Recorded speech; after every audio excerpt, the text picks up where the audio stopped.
Hi guys, this is Alina with Astro Wellness Podcast, and finally I'm doing it. So, if you're following me, my articles are pretty long and very in depth with the details. And I do believe that me doing this voiceover or audio podcasts for now will be much more beneficial so you can actually hear that on the way to work or home and without spending too much time on reading it. Eventually, I will do a video podcast too. So, today I want to talk about what are we to expect for the rest of May. Majority of the planets, they still stay the same. I'm talking about the outer planets, but what will change is Sun moving to Gemini on May 20th or 21st, depending on your time zone. Mercury enters its own sign Gemini on May 16 and 17. Mars enters grounding Taurus on May 18, and Venus enters Cancer on May 18 to 19. So you can see a very clear picture. Everything happens almost simultaneously. This is not even considering the new moon in Taurus that is happening on May 16th and blue moon in Sagittarius at the end of the month, as well as the historical conjunction of Uranus, Sedna, the Sun, and the Pleiades at the 0 to 2 degrees of Gemini. I've mentioned it before in my articles, and this will be triggering significant and rare shifts and changes that will totally change your world, especially for the people who have planets and points in that specific area of the chart where the planets are meeting, the ones that I discussed. It will affect everyone individually and collectively, but also people who have these planets and points in degrees in Sagittarius, which is the opposite of the Speedy Gonzalez Gemini. Again, signifying us needing to find some middle ground between lower and higher consciousness, way of being, communicating, our intellect, and so on. We will have another notable event on May 21st, 26th, when transiting Mars and Taurus will square Pluto retrograde in Aquarius, bringing our attention to the area of life where you have power struggles or intense drives to overcome obstacles. At the same time, the newly entered Sun in Gemini will make a harmonious trine to the same Pluto, perhaps offering a better outlet for all that intensity that you experience in those areas of your chart that are triggered by this aspect. So there is a great possibility of better perspective and some kind of inner power to transform obstacles into something more tangible and productive, no matter how intense an energy could be. And actually, pretty much at the same time, the Sun will also sextile Neptune in Aries, offering us more constructive communication, enhanced intuition, and inspiration. It will also still influenced by recent conjunction with Sedna and Uranus that I mentioned earlier. All in all, this month is our entering point into a new intellectual, expressive, and communicative journey. I truly believe that we are realigning to the version of ourselves, to the true version of ourselves that was always meant to be. And everything that is happening right now with the planets is literally indicating the time that we need to finally embody who we truly are, go back to the roots, as I always say. So this is the beginning of times where we will have to decide between the life that we used to live and who we were, including all your past achievements, even your legacy, your relationships, and more, versus who you truly are and what you want for yourself. There could also be a very intense battle that is all inside. So people who are usually not expressive, right, or emotionally challenged will experience it even stronger, forcing them to transform and leave these past wounds, patterns, identity, behavior behind, and finally talk and express themselves, let it out, let to be free, as I always say. It's all much more detailed, obviously, if we have a reading of your chart, so you will know exactly what is happening, how to proceed, what comes to the front for you, and what you shall expect. Within the reading, we also discuss your health, your life, and questions that were on your mind and where you perhaps needed some kind of navigation. So if you would like to book it, you can just DM me. I respond pretty quickly. The ruler of the Gemini, Mercury, will also make a series of positive aspects to the outer planets like Neptune and Pluto, leading us to move more smoothly through these intense and transformative times, in my opinion. Communication, like again, coming to the front, you will either have to say things that you are keeping inside for some reason, or you will be approached about those things, hear them from someone. All in all, you will have to purge it. So, as I always say, take initiative in your hands and do not become a victim of the circumstances. Otherwise, life will force you to do it anyway, and it will knock you down with sudden things and kicks. Because do not forget, we are in the midst of changing times, and all the planetary positions are signifying this transformation. So sometimes it can be very sudden and painful, but it's still absolutely necessary. Do not be afraid of the emotions and vulnerability. That's one of the things that I want to note here. Those are necessary ingredients for transformation. Otherwise, it will not happen. You have to pretty much wash it over, like the cold bucket challenge. Like this is what you have to do for yourself. You can do it also physically. It's a great experience. I've done it multiple times, or cold plunges, or you can do like these sessions cryogenic, also really, really good. Like to give yourself kind of like a shock, to the system, which is actually super beneficial because it kind of restarts everything that was stagnant because it gives a shock. So again, going back to our article, we are in Taurus season. So it's also across from the sign of Scorpio, which symbolizes transformation itself, right? And Scorpio, interestingly, obviously, ruled by Pluto that just went retrograde, right? Again, transformation. So it's death and rebirth process and necessary cycles that we need to go through in life in order to grow. There is no wisdom without passing lessons and making mistakes. So my advice, do not look at obstacles as something that blocks you or something bad, but rather understand that those are necessary stepping stones for your evolution in every possible sense and meaning. Like I always say, everything depends on your perspective and where you put your energy. You yourself give the world power. I feel like this time also signifies our ability to overcome lower instincts and those deep emotions that make us overreactive. Remember, I mentioned in my earlier articles that Scorpio at its lowest expression represents emotional reactivity, right? This is why it stings you. And then it has also a higher perspective, which is symbolized by eagle. It's more mind, right? The snake, which is the middle path, is kind of like our spine, right? Or wisdom path. And of course, Phoenix itself, which is itself sign of death and rebirth. At the same time, Taurus itself is too much connected to the physical world, stillness in a way, because this sign absolutely does not like changes or too much movement. Usually it's very hard for them to adapt, but in its higher archetype, Taurus represents this mother goddess, divine femininity, and the ability to provide and care unconditionally. Just like, a cow is a sacred animal, so it's the same. Right now we are entering times where it's absolutely necessary to overcome the version of yourself that was extremely emotional, overreactive, stagnant, rigid, or unable to be flexible in every meaning. The old version of yourself. It's a time to shed the skin, like the snake, and embrace a new path that is opening up for you. Do not become a block in your own journey. If you see that life is forcing some changes upon you and you continue to resist, it will still come at you, but at the moment you least expect it. And then things will be out of your control. And like I said, you will become the victim of the situation. I also believe that this month, especially at the end of it, offers us one of the best possible times for healing communication with whomever it is that in your life that it needs to happen with. You do it yourself, for yourself first of all. I always say that. You will feel truly liberated and also able to see how things will move from now on. Picture becomes more clear. You can breathe basically more freely, right? You'll be able to exhale finally.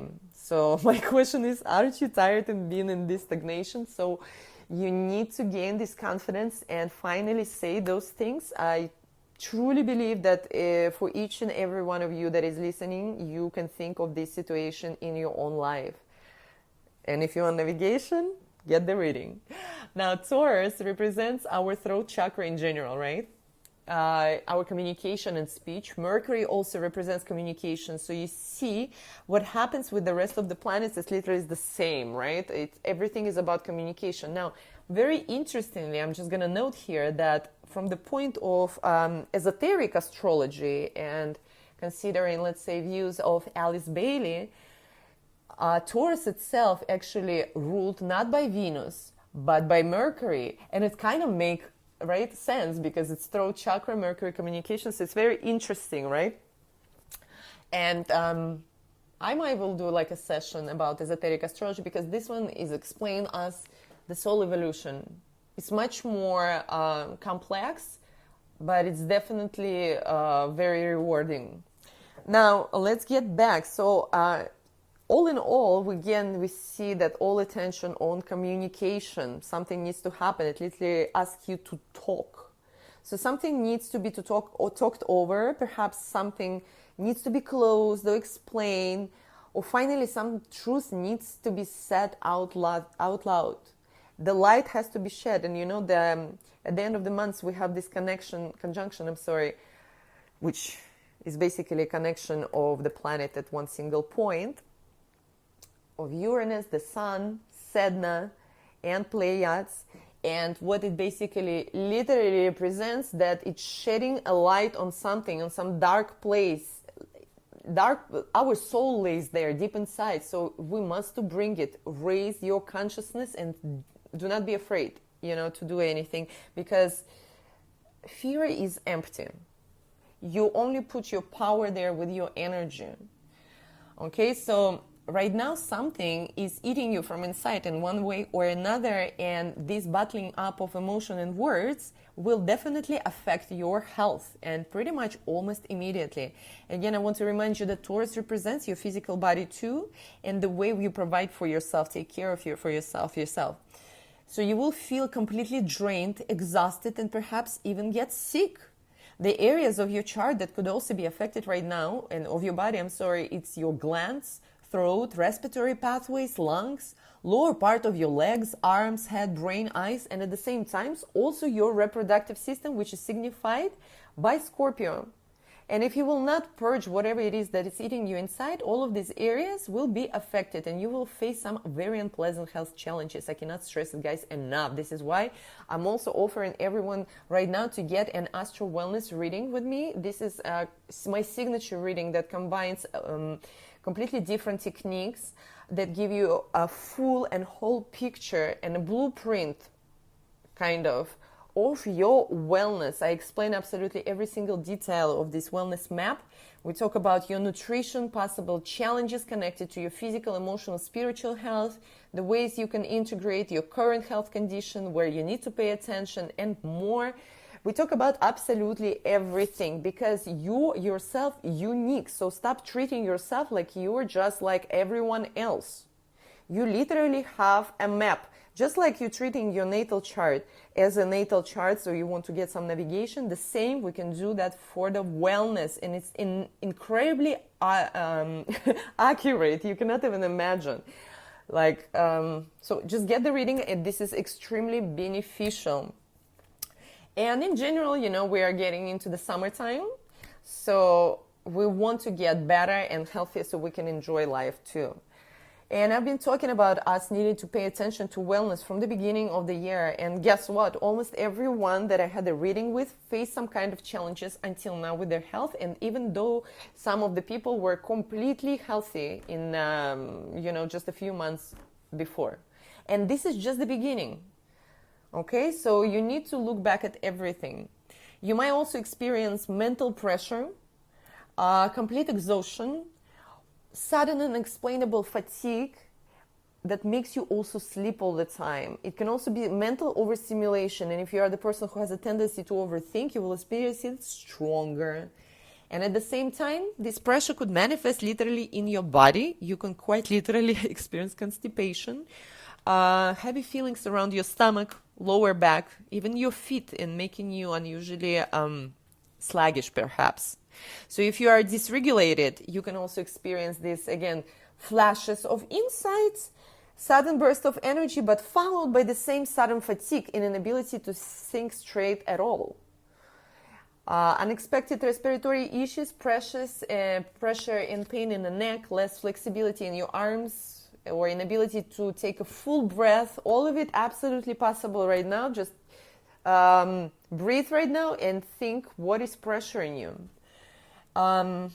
We will all experience these things, in one way or another, if we will not do this necessary purge, and we're literally getting pressured in doing so. So I'm telling you again, reminding you, please do that. It's absolutely necessary. Start talking, say these things that you are hiding from another person, or like there is something that it's hidden that one keeps for themselves for some reason. And I feel it's like because of the anxiety or fear of what might come, what the reaction or anything else.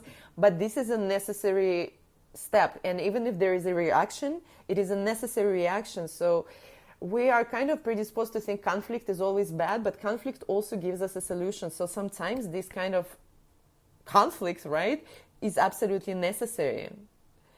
Now, all of these, things can also manifest for you externally. So you might suddenly experience blockages coming from some people, intentionally or unintentionally, or some kind of delays. So if things were going smoothly before, again, suddenly they will stop for some reason, and no amount of forcing things will help. Quite the opposite. It will turn against you because it asks you to do the other things. It's not asking you to force things externally. It's asking you to turn inward and realize what needs to be changed, said, and finally expressed. So take it out of yourself, free your soul again. I promise you, this is one of the most liberating feelings ever. Do not hold on the past grudges. Let things, people, events go, situations, things that are weighting you down. Clean your ego in a way. I mean, like, stop listening only to your ego. Stop being so stubborn. Continue to move through life in old ways or overreacting. We are right now in different times, and they're asking us to change in those areas where you feel this stagnation right now and pressing matter. And if you resist, you will see that things are, if you won't resist, you will see that things are actually supporting you towards this positive change and opening up and everything, and nothing is happening against you. And if you take matters into your own hands and become the one who initiates either this conversation and talks or whatever it needs to be done, to yourself better, you will see that everything aligns very smoothly together. Everything becomes emotional, hard, and painful only when we resist, especially when this resistance happens with absolutely zero awareness or understanding of situation in the true meaning of it. This happens when we are holding on to some unexplainable stubbornness in our mind and clinging to something. So again, I remind you, free your mind, body, and soul. Realign with what is actually meant for you and not with what simply was happening before. Because there is some kind of tension between what was going on and what one truly wants for themselves, with one's identity and how other people perceive them. So it has become already such a pressing matter that it has to come out. Things need to be said or done. So I hope you enjoyed that. This is my first time doing a voiceover in the podcast, and I will do it more often. Again, I'm wishing everybody a great May. We will talk more about everything. And as I said, follow my Substack. I will be talking exclusively there about transiting Pluto retrograde in Aquarius for each and every zodiac sign, as well as we continue Uranus and Gemini for each sign. And if you resonate with my work, like, follow, share, please, this podcast too with other people who need to hear that. I truly appreciate you all. Again, comment below if you have any questions. Thank you guys, and have a great day.